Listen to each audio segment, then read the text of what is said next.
வெள்ளி குஜாவா? பணக்கார வீட்டு மருமகள் அல்லவா?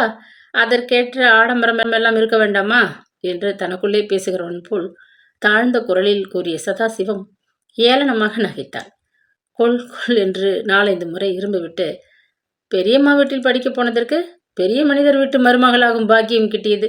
அதுவரை நான் பெரும் அதிர்ஷ்டக்காரன்தான். அதிர்ஷ்டம் இனி யாருக்கு வந்தென்ன, வராவிட்டால் என்ன? என் காலும் முக்காலும் ஓடிவிட்டது. எப்படியோ நீங்கள் ஒவ்வொருவரும் குடும்பத்தை விட்டு வெளியேறினால் சரி என்றான் விரக்தியாக. வீட்டிற்குள் நுழைந்ததும் தந்தை அளித்த இவ்வரவேற்பு அருணாவுக்கு மிக்க வருத்தத்தை கொடுத்தது. கூடத்திலே அதிக நேரம் நிற்க மனம் கூசியவளாக சமையல் அறையை நோக்கி விரைந்தாள். காலை சமையலுக்கு காய்கறி நறுக்கி கொண்டிருந்த இந்திராணி தங்கையை கண்டதும் பாய்ந்தோடி வந்து தழுவி கொண்டாள். தங்கையின் கண்களில் கசிந்த கண்ணீரை கண்ட அக்கா, பைத்தியம், அப்பாவின் சுபாவம் தெரிந்த கதைதானே. அவர் பேசியது அனைத்தும் என் காதிலும் விழுந்தது. விட்டுத்தள்ளு, வயது ஆகியும் மனிதருக்கு விவேகம் என்பதே இல்லை. யார் சந்தோஷப்பட்டாலும் சந்தோஷப்படவிட்டாலும் உன் விவாக விஷயத்தை கேட்ட நான் ஆனந்தத்தில் பூரித்து போய்விட்டேன் என்று கூறிய இந்திராணி சகோதரியை அன்புடன் அணைத்துக் கொண்டாள். சமையல் அறையை சுற்றுமுற்றும் பார்த்துவிட்டு மிகவும் ஆச்சரியத்துடன், அக்கா, முன்பெல்லாம் இருள் அடைந்து கிடக்கும் இந்த அறை இப்பொழுது மிகவும் வெளிச்சமாக காண்கிறதே என்றாள் அருணா. இந்த அறை மட்டும் என்ன, வீடு முழுவதுமே முன்னை விட இப்பொழுது பிரகாசமாக மாறிவிட்டிருக்கிறது. அதற்கு காரணம் அடுத்த வீட்டு அம்மாதான். அடுப்புக்கு மேலே ஒரு ஜன்னல் கட்டாயம் வைக்க வேண்டும் என்று அவர்கள் வற்புறுத்தியதில் அண்ணா இந்த ஜன்னலை வைத்து கொடுத்தார். இந்த யோசனை முன்னாலேயே இல்லாததனால் இவ்வளவு நாட்களாக புகையிலும் இருட்டிலும் இங்கே தடுமாறி கொண்டிருந்தேன். சவுந்தரம்மாள் சிநேகிதத்தினால் நான் பல நன்மைகளை அடைந்திருக்கிறேன். அருணா, அந்த அம்மா எவ்வளவு சுவையாக சமைக்கிறார்கள் தெரியுமா? இன்று சாயங்காலம் ஒரு புது தினுசு வடை சுட சொல்லிக் கொடுக்க இங்கே வரப்போகிறார்கள். நேற்று தினம் உனக்காக அவர்கள் இங்கே வந்து முறுக்கு செய்ய எனக்கு உதவினார்கள். சரி, பல் விளக்கி விட்டு வா, காஃபி பலகாரம் தயாராக வைத்திருக்கிறேன் என்றாள் இந்திராணி. அக்கா, ஒன்று கேட்கிறேன், கோபித்துக் கொள்ளாதீர்கள்.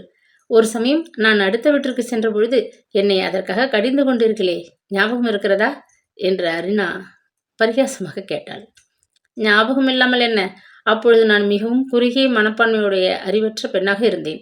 சவுந்தரம்மாளிடம் நெருங்கி பழகிய பின்புதான் அவர்கள் குணம் எனக்கு தெரிய வந்தது. என் அறிவு விசாலம் அடைந்தது, மனப்பான்மை பெருகிற்று. அவர்கள் நிலையில் உள்ள தாழ்மை இப்பொழுது என் கண்களுக்கு படவே இல்லை. நான் மட்டும் என்ன, இந்த ஊரில் உள்ள பெண்கள் அனைவரும் சவுந்தரம்மாள் மீது உயிராக இருக்கிறார்கள். எங்கே போனாலும் அவர்களுக்கு உபச்சாரம் நடக்கிறது. எங்கள் வீட்டிற்கு வாருங்கள் என்று ஒவ்வொருவரும் அவர்களை வருந்தி அழைக்கிறார்கள். அந்த அம்மாளிடம் அவ்வளவு குணம் இருக்கிறது என்று இந்திராணி முடித்தாள். அண்ணனும் தங்கையுமாக அடுத்த வீட்டவர்களுக்கு நற்சாட்சி பத்திரம் வழங்கிவிட்டீர்கள், பேஷ் என்று கூறி சிரித்த அருணா மேலே வேலைகளை கவனிக்க தோட்டத்திற்கு சென்றாள். சூரியன் அஸ்தமிக்க தொடங்கியதை உணர்ந்த இந்திராணி ஹரிக்கின் விளக்கை பொருத்தி கொண்டு வந்து கூடத்து தரை மீது வைத்தாள். அவளுக்கு உதவியாக எந்திரத்தில் உளுத்தும் பருப்பை போட்டு அரைத்து கொண்டிருந்தாள் சவுந்தரம்மாள். முற்றத்தில் கட்டியிருந்த கன்றுக்குட்டியை சீண்டி விளையாடி கொண்டிருந்த அருணா ரேழியில் காலடி ஓசை கேட்பதை உணர்ந்து திடுக்கிட்டு நிமிர்ந்து பார்த்தாள். ஆனந்தா, நீ சொன்னது சரிதானப்பா, அம்மா இங்கேதான் இருக்கிறார்கள் என்று உற்சாகத்துடன் பேசியபடி சிதம்பரம் உள்ளே நுழைந்தான். பாதரட்சையை கழற்றி முற்றத்து ஓரத்தில் விட்டுவிட்டு மிகவும் சுவாதீனமாக நடந்து கூடத்து பெஞ்சில் வந்து உட்கார்ந்து கொண்டான். அருணா, கொஞ்சம் குடிக்க குளிர்ந்த நீர் எடுத்துக்கொண்டு வா என்று உத்தரவிட்ட ஆனந்தன் சட்டையை கழற்றி ஆணியில் மாட்டிவிட்டு மேல் துண்டை எடுத்து போர்த்தி கொண்டு நண்பனின் பக்கத்தில் வந்து அமர்ந்தான். மாவை அள்ளி பாத்திரத்தில் நிரப்பிவிட்டு கையை உதறிக்கொண்டு எழுந்திருந்த சவுந்தரம்மாள், சிதம்பரம், தம்பி ஆனந்தன் உனக்கு குடிக்க வெறும் பச்சை தண்ணியை கொடுத்து ஏமாற்றிவிட அனுமதிக்காதே. பெரிய விசேஷம் நடக்கப் போகிறது. பால் பாயாசம் வைத்து நம் எல்லோருக்கும் ஆனந்தன் இப்பொழுது விருந்து செய்தாக வேண்டும் என்று கூறிவிட்டு சிரித்தாள். இந்திராணி புடவை தலைப்பால் வாயை மூடிக்கொண்டு தாழ்வாரத்தில் படிந்து நின்ற இருளில் சங்கோஜத்துடன் மறைந்து கொண்டாள். அம்மா, நீங்க புதிர் போடுவது போல் பேசுகிறீர்கள். விளக்கமாக சொன்னால் தானே புரியும் என்று கேட்ட சிதம்பரம் அருணா கொண்டு வந்த தண்ணீர் பாத்திரத்தை வாங்க கையை நீட்டிக்கொண்டு எழுந்திருந்தான். பாக்குத்தூள் வியாபாரி பழனியப்ப கவுண்டரை கேள்விப்பட்டிருக்கிறாய் அல்லவா? அவர் மகன் சுரேஷ்குமாரனுக்கு அருணாவை கட்டி கொடுக்க நிச்சயமாகி இருக்கிறது. அருணாவுக்கு கல்யாணம் கூடிவிட்டது என்றாள் சவுந்தரம்மாள் மகிழ்ச்சியுடன். உண்மையாகவா என்று கேட்ட சிதம்பரம் திடுக்கிட்டு கையை இழுத்து கொண்டான். மறுகணம் அருணா அளித்த தண்ணீர் பாத்திரம் தொப்பின கூடத்து தரையின் நடுவே ஹரிக்கின் விளக்கு மீது விழுந்தது. களீர் என்ற ஓசையுடன் விளக்கின் கண்ணாடி உடைந்து நாலாபுரமும் சிதறியது. என்ற ஓசையுடன் விளக்கும் அணைந்தது. இந்திராணி தங்கைக்கு எவ்வளவோ ஆறுதல் மொழிகள் சொல்லி பார்த்தாள். ஆனாலும் பயன் இருக்கவில்லை. முதலில் சுரேஷ்குமாரன் அன்புடன் அளித்த பேனா கை நழுவி விழுந்து உடைந்தது. இரண்டாவதாக கல்யாண செய்தி பிரஸ்தாபிக்கப்பட்ட பொழுது விளக்கு அணைந்தது. இந்த இரு சம்பவங்களும் தன் வாழ்வில் வரப்போகும் பெரும் அபாயத்தின் முன்னெச்சரிக்கைகள் என்று அருணா பெரிதும் நம்பினாள். சுரேஷ்குமாரனுக்கும் தனக்கும் இடையே தளிர்த்தோங்கி வரும் காதலுக்கும் பற்பலவாறு மனதிலே புதைந்து கொண்டிருக்கும் பிற்கால இல்வாழ்விற்கும் பெரும் பங்கம் ஏற்பட்டுவிட்டால் என எண்ணிய மாத்திரம் அவள் உள்ளம் துயரத்தினால் வெடித்தது. இந்திராணி எவ்வளவு எடுத்து கூறியும் சமாதானப்படுத்தியும் அவள் ஆறுதல் அடையாது இரவு முழுவதும் அழுது கொண்டிருந்தாள். மறுநாள் காலை வெகு நேரம் சென்ற பின்னரே படுக்கையிலிருந்து எழுந்தாள். பற்களை துலக்கிவிட்டு முகத்தை கழுவிக்கொண்டு கிணற்று கைப்பிடிச்சவர் மீது சோர்வுடன் சாய்ந்து கொண்டாள். அதிகம் அழுததினால் சிவந்து விட்டிருந்த கண்கள் காலை இளம் வெயிலை காண கூசி தாமாகவே மூடிக்கொண்டன. சரியான நித்திரையின்மையினால் ஏற்பட்ட அலுப்பு தலைநோவாக மாறிவிட்டிருந்தது. உடல் உபாதையை விட அது சமயம் அவள் மனதிலே தாங்குணாத பெரும் வேதனை குமரி கொண்டிருந்தது.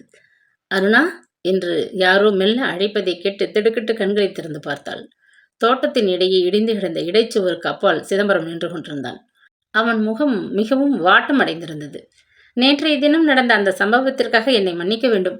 உனக்கு அதனால் வீணான மன அதிர்ச்சி ஏற்பட்டது என்று நினைக்கிறேன் என்றான் அவன். அருணா பதில் பேசவில்லை.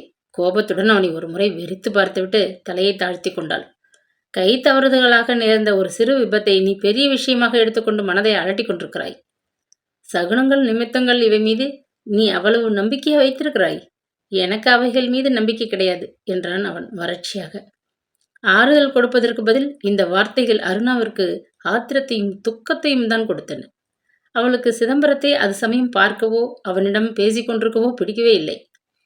உங்களுக்கு நம்பிக்கை இல்லாதிருக்கலாம், அதை பற்றி இப்பொழுது நான் அறிய விரும்பவில்லை என்று வெடுக்கென்று பதிலளித்த அருணா குரோதமாக அவனை உறுத்து பார்த்தாள். கட்டுப்படுத்த இல்லாத துயரத்தினால் அவளது கண்கள் கலங்கின. அருணா, உனக்கு என் மீது கோபம் ஏற்பட்டிருப்பது போல் தோன்றுகிறது. நான் தவறு செய்திருந்தால் மன்னித்துக்கொள் என்று கூறிய சிதம்பரம் அவளை இரக்கமாக பார்த்து கொண்டு நின்றான். கண்களில் பெருக்கெடுத்த கண்ணீர் முத்துக்களைப் போல் அருணாவின் கன்னங்களில் உருண்டோடியது. பேச முடியாது துயரத்தினால் அவள் உதடுகள் துடித்தன.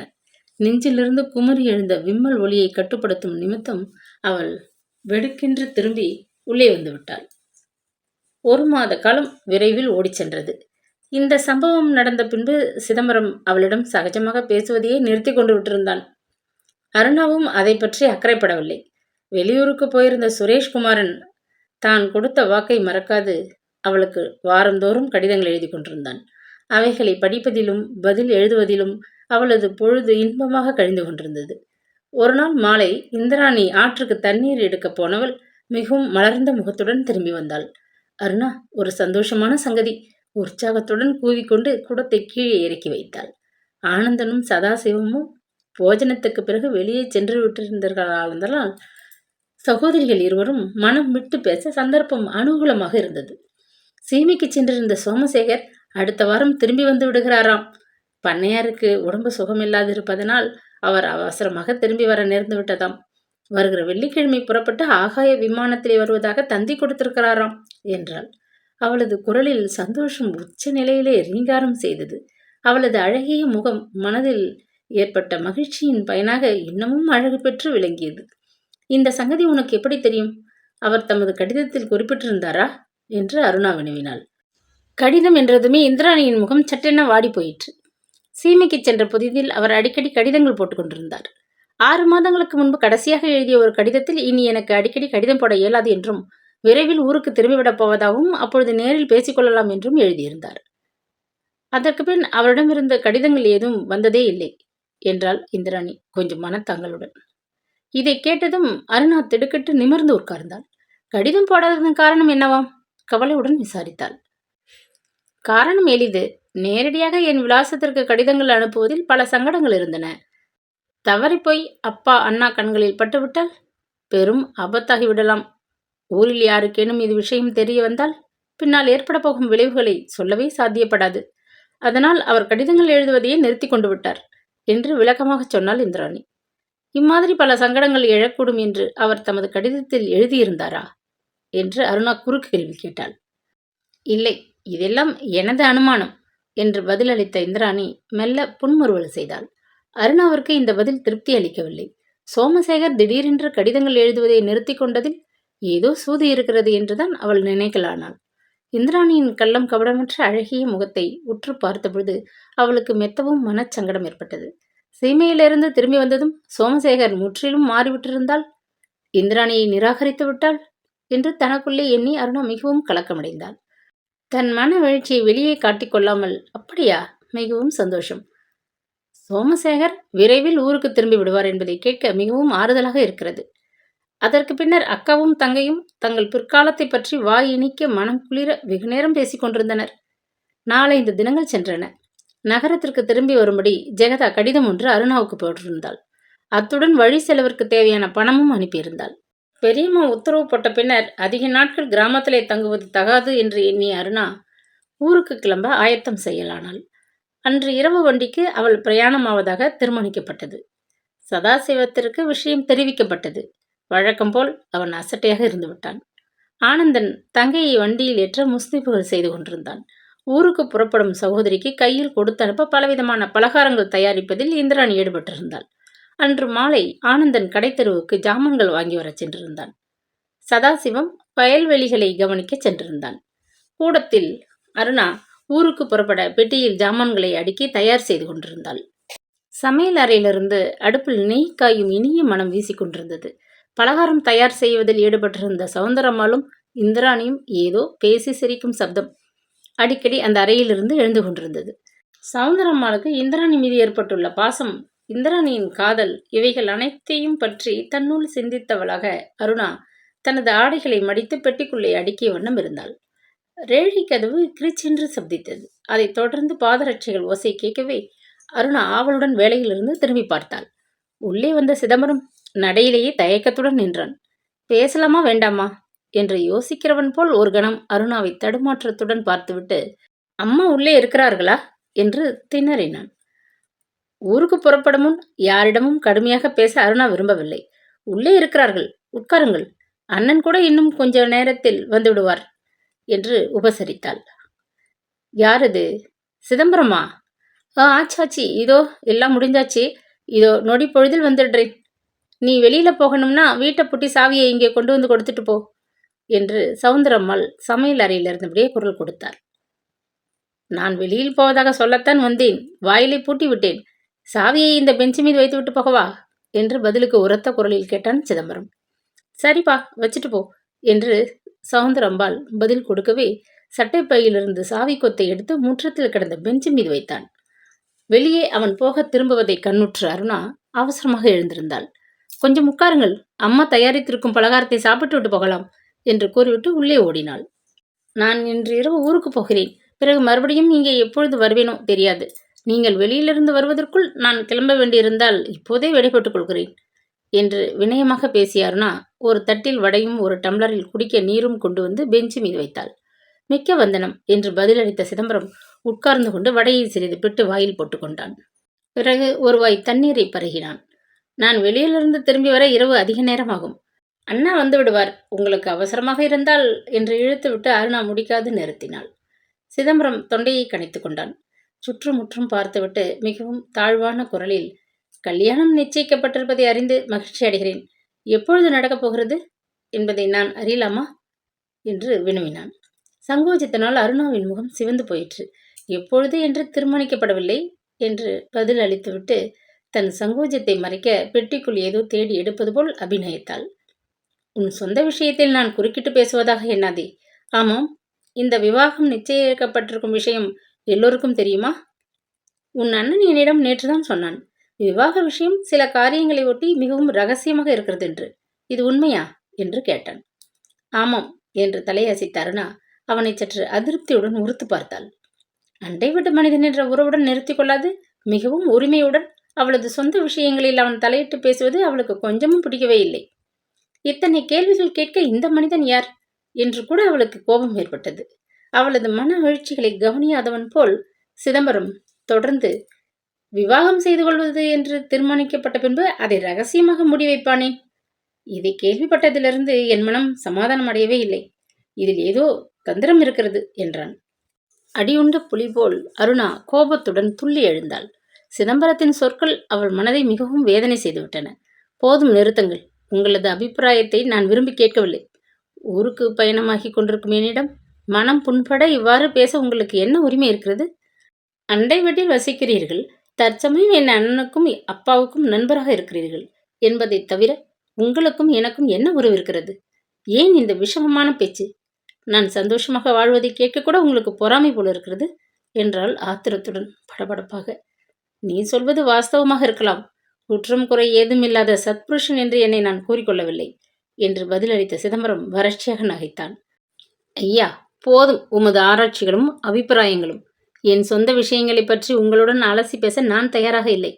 அடுத்த வீட்டில் வசிக்கிறார், படித்தவராகவும் இருக்கிறார், நல்ல பண்புடையவராகவும் காணப்படுகிறார் என்று இவ்வளவு நாளும் எண்ணி நட்புரிமை பாராட்டி வந்தேன்.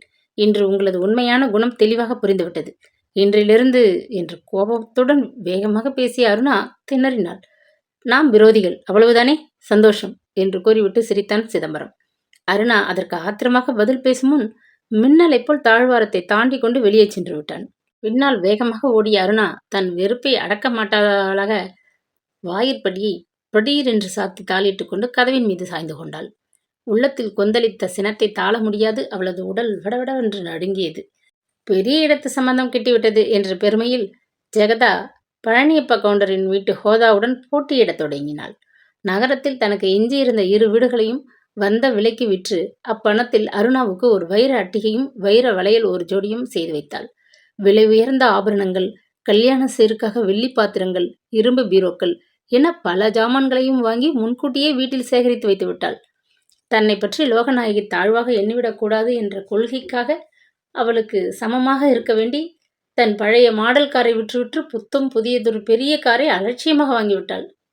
புதிய மாடல் கார் பார்வைக்கு கம்பீரமாக ஆகாய கப்பல் போல் தார் வீதிகளில் உடல் அழுங்காமல் நாசுக்காக நகர்ந்த போதிலும் பெட்ரோலை தண்ணீர் என எண்ணியது போல் வாரி வாரி குடித்து கொண்டிருந்தது.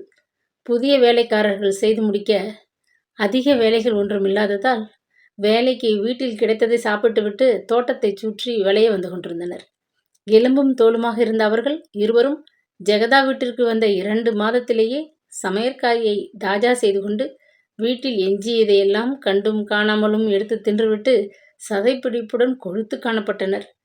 நிற்காது செய்து கொண்டிருக்க வேலைகளும் அதிகம் இல்லாததால் சாப்பிட்ட நேரமும் கொஞ்சம் வேலை செய்த நேரமும் போக மீதி பொழுதில் ஆளுக்கு ஒரு பீடியை பற்ற வைத்துக்கொண்டு தோட்டத்து மர நிழலில் டிரைவர் பூபதியுடன் கூடிக்கொண்டு எஜமானியை பற்றி வம்பு பேசி மகிழ்ந்து கொண்டிருந்தனர்.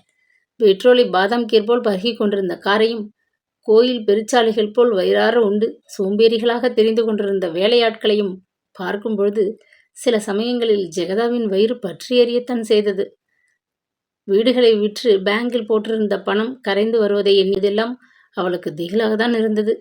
ஆனாலும் வரப்போகும் மகத்தானதொரு பாக்கியத்தையும் அந்தஸ்தையும் அடிக்கடி எண்ணி பார்த்து தன்னைத்தானே சமாதானம் செய்து கொண்டாள். முன் போட்டு பின்னால் புரட்டி கொள்ள முடியும் என்ற எண்ணத்தோடு வீடுகளை விற்று பெரியம்மா தனக்கு கல்யாணம் செய்வது அருணாவிற்கு தெரியாமலா இருக்கும்? கவுண்டரின் மருமகள் ஆன பின்பு அதிகாரம் அவள் கைக்கு வந்ததும் ஒட்டிக்கு ரெட்டியாக பெரியம்மா செலவழித்த பணத்தை திருப்பி தந்துவிடப் போகிறாள். அவ்வாறு அவள் மறந்தாலும் அவளை யார் விடப் போகிறார்கள் என்று ஜெகதாவின் அடிமனம் அடிக்கடி அவளுக்கு ஆறுதல் கூறிக்கொண்டே இருந்தது. அதனாலேயே அவள் கருமமே கண்ணாயினார் என்ற முறையில் பணத்தை கணக்கு பாராது தாராளமாக செலவழித்து கொண்டு அந்தஸ்து ஒன்றின் மீதே கருத்தாக இருந்தாள். நகரத்திற்கு திரும்பி வந்த அருணா அன்று நடந்த சம்பவத்தை அறவே மறந்து போனாள். கிராமத்தில் இருந்த தன் சகோதரியையோ அல்லது அண்ணனை பற்றியோ மற்ற எவரை பற்றியோ நினைக்கவும் பொழுது இல்லாமல் அவளது வாழ்க்கை பல புதிய அனுபவங்களால் நிரம்ப பெற்று வேகமாக சென்று கொண்டிருந்தது. கலாசாலை மறுபடியும் விடுமுறைக்கு பிறகு திறக்கப்பட்டது. ஆனால் அருணா தொடர்ந்து படிக்காது பெரியம்மாவின் பேச்சுக்கு இணங்கி நின்று விட்டாள். ஜெகதாவிற்கு பெண்கள் கல்வியை பற்றி விசேஷ அபிப்பிராயம் ஏதும் கிடையாது. நளினி கலாசாலையில் படிக்கிறாள் என்பதற்காக லோகநாயகியுடன் போட்டி போட்டுக்கொண்டு அருணாவை கலாசாலையில் சேர்த்தாள். நளினிக்கு கல்யாண வயது நெருங்கி கொண்டு வருவதை உத்தேசித்து படித்தது போதும் என்று பாதியிலேயே லோகநாயகி மகளின் கல்விக்கு முற்றுப்புள்ளி வைத்து விட்டாள். அதை அறிந்ததும் ஜெகதாவும் அந்த வருஷத்துடன் படித்தது போதும் என்று அருணாவையும் நிறுத்திவிடும்படி உத்தரவிட்டு விட்டாள். ஜெகதாவிற்கு கல்வி மீது அப்படி தனியாக விசேஷ அபிமானம் எதுவும் கிடையாது. அந்தஸ்து நிமித்தம் 4 ஆங்கில வார்த்தைகள் சேர்ந்தாற் போல பேசவும் எழுதவும் பெண்கள் தெரிந்து கொள்ள வேண்டியது அவசியம் என்று கருதினாள். அருணாவிற்கு தெரிந்த ஆங்கிலத்தை வைத்துக்கொண்டு உலகம் முழுவதும் சுற்றி வர முடியும் என அவள் எண்ணியதாலேயே மேலே படிப்பு அவசியமில்லை என்று தீர்மானித்து விட்டாள். முன்போலிருந்தால் அருணா தன் கல்வியை பற்றி மிகவும் கவலைப்பட்டிருப்பாள். பெரியம்மாவை எதிர்த்து புரட்சி செய்து மேலே படிக்கப் போவதாக பிடிவாதமும் செய்திருப்பாள். சுரேஷ்குமாரனின் காதல் அவள் மனதை மிகவும் மாற்றிவிட்டிருந்தது. பழனியப்ப கவுண்டரின் மருமகளாக போகிறோம், பெரிய அந்தஸ்திலே செல்வ சுகத்தில் மேன்மையாக வாழப்போகிறோம் என்ற கர்ப்பம் தலைக்கேறி விட்டிருந்ததால் அவள் கல்வியை பற்றி மிகவும் அசட்டையாக எண்ணினாள். கலாசாலைக்கு போவது என்ற தொல்லை தெரிந்ததும் அப்பாடா என்று மிகவும் விச்ராந்தியாக இருந்தாள். பெரியம்மா வாங்கி அளித்த நானாவித ஆடைகளை அணிந்து விலை உயர்ந்த ஆபரணங்களை பூண்டு பெரியம்மாவுடன் லேடிஸ் கிளப், சினிமா, நாட்டிய கச்சேரிகள் என்று பல இடங்களிலும் சென்று பொழுதை மிகவும் ரம்மியமாக கழித்து கொண்டிருந்தாள். மனதிலே ஏற்பட்ட மாறுதல்கள் அருணாவின் தோற்றத்திலும் குடியேறின. முகத்தில் பவுடர் பூச்சும், உதடுகளில் சாயமும், கை நகங்களில் வர்ண குழம்புமாக நளினியைப் போலவே மிகவும் நாகரிக ரமணியாக மாறிப்போனாள். அருணா நகரத்திற்கு திரும்பி வந்து 3 மாத காலம் சென்று விட்டிருந்தது. ஒரு நாள் தங்கள் வீட்டு புதிய காரில் கடைத்தெருவில் பவனி வந்து கொண்டிருந்த ஜெகதா துணிக்கடை ஒன்றில் நுழைந்தாள். கூடவே நிழல் போல் அலைந்து கொண்டிருந்த அருணாவும் கடைக்குள் பெரியம்மாவின் பின்னால் தொடர்ந்து பிரவேசித்தாள். புதியதாக நகரத்தில் வந்து குவிந்திருந்த புது மோஸ்தர் ஆடைகளை புரட்டி பார்த்து கொண்டு நின்ற அருணா தன் அருகே செருப்பு சப்தம் செய்ய யாரோ நடந்து வருவதை கேட்டு ஆச்சரியத்துடன் திரும்பி பார்த்தாள். என்னம்மா அருணா, ஒரேடியாக மாறிவிட்டிருக்கிறாயே, இதென்ன வேஷம் இதெல்லாம் என்று அதட்டலாக வினவிய வண்ணம் கம்பீரமாக வந்து அருகில் நின்றாள் கௌரியம்மாள். இந்த வருஷம் பரீட்சை எழுதப் போகிறாய் அல்லவா, உங்கள் கலாசாலை எப்படி இருக்கிறது என்று தொடர்ந்தாற்போல் கேட்ட அவள் தான் சுமந்து வந்த கைப்பையை திறந்து பெரிய கைக்குட்டையை எடுத்து முகத்தை துடைத்து கொண்டாள். மைசூர் பட்டு சேலைகளை ஆராய்ந்து பார்ப்பதில் மெய் மறந்திருந்த ஜெகதா அதட்டலாக யாரோ ஒரு பெண்மணி பேசுவதை கேட்டதும் புடவை குவியலிலிருந்து தலையை நீட்டி தங்க பிரேம் மூக்கு கண்ணாடியை சரிபடுத்தி கொண்டு கடைக்குள் வந்த அந்த புதிய ஸ்திரியை உற்று பார்த்தாள். அப்போதுதான் நான் காலேஜை விட்டுவிட்டேன் என்று அருணா பதில் அளித்துவிட்டு வெட்கத்துடன் முகத்தை சினிங்கினாள். காலேஜ் படிப்பை விட்டு விட்டாயா?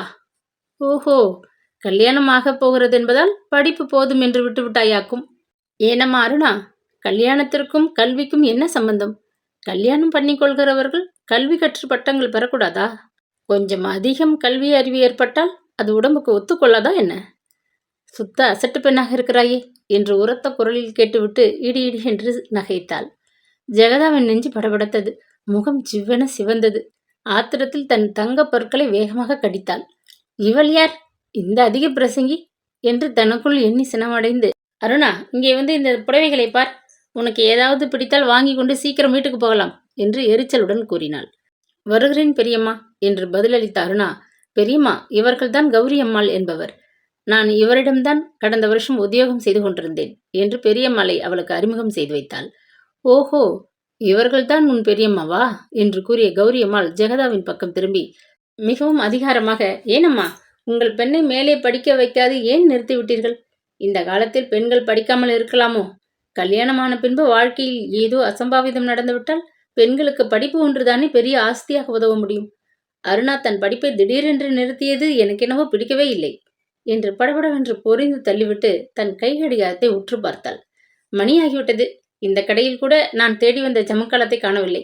ஆபீஸிற்கு நேரமாகிவிட்டது என தனக்குள் பேசிக்கொண்டு அருணாவிற்கு ஒரு புன்முறுவலை வீசிவிட்டு புயல் போல் வேகத்துடன் கடையிலிருந்து வெளியேறி தன் காரில் ஏறிக்கொண்டு போய்விட்டாள்.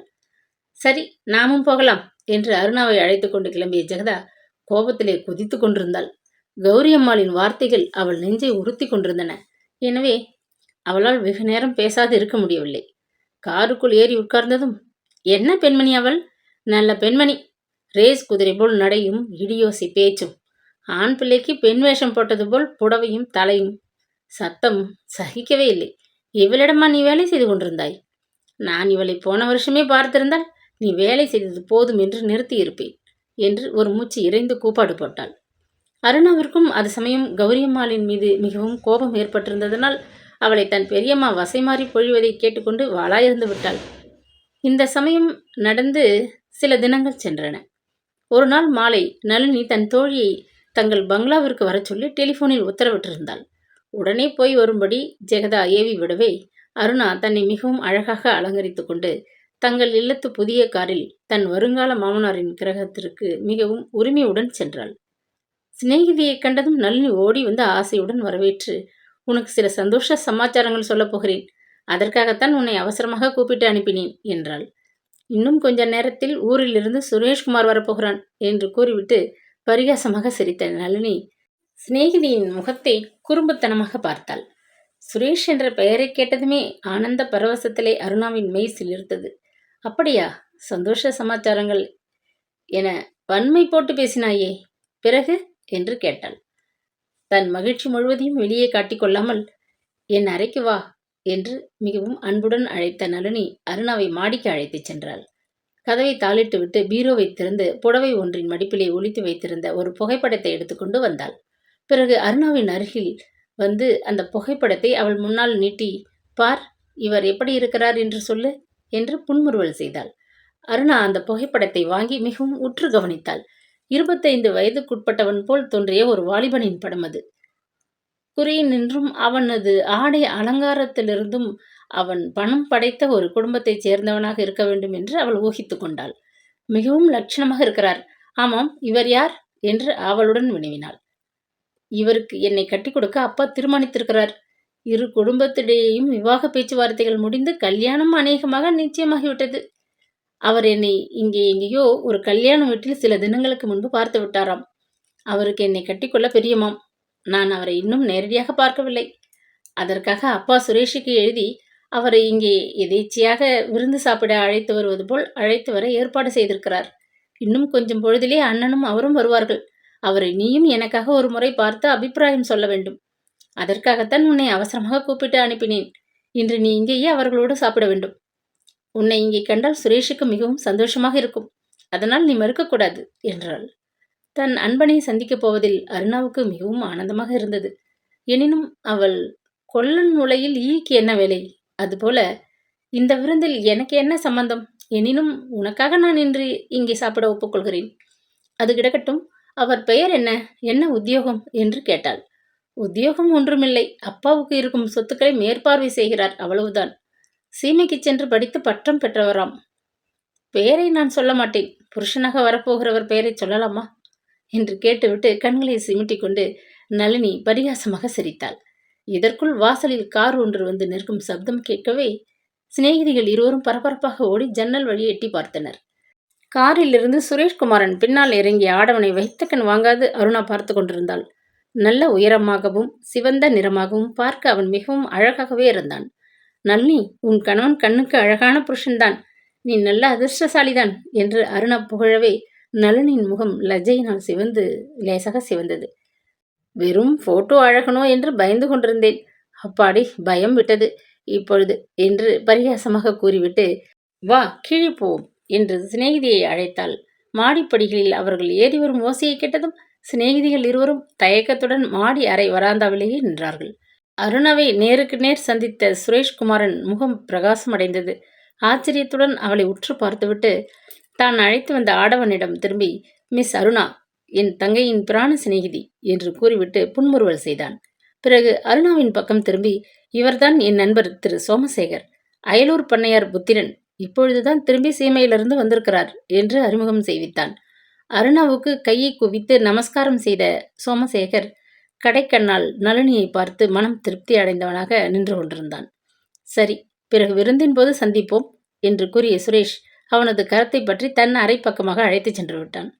அவர்கள் சென்று மறைந்ததும் நளினி மிகவும் மகிழ்ச்சியுடன் அருணாவின் அருகில் வந்து, அருணா, உண்மையிலேயே அவர் பார்ப்பதற்கு மிகவும் லட்சணமாக தான் இருக்கிறார் என்று கொஞ்சலாக பேசியவள் தோழியின் முகத்தை பார்த்து திடுக்கிட்டு, என்ன அருணா, உடம்புக்கு என்ன, எப்படியோ இருக்கிறாயே என்று பதட்டமாக கேட்டாள்.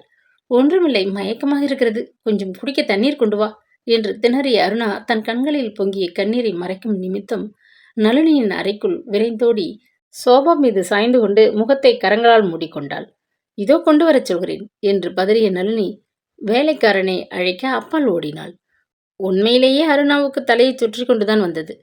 அக்கா இந்திராணி காதலிக்கும் அயலூர் பண்ணையார் மகன் சோமசேகரும் நளினி கல்யாணம் செய்து கொள்ளப் போகும் சோமசேகரும் ஒரே மனிதரா? அப்படியானால் இந்திராணியின் கதி என்று நினைக்கும் பொழுது அவளது நெஞ்சு துயரத்தில் குமரியது. உலகமே கண்முன் கிரென சுழல்வது போல் அருணாவிற்கு பிரமிப்பு ஏற்பட்டது.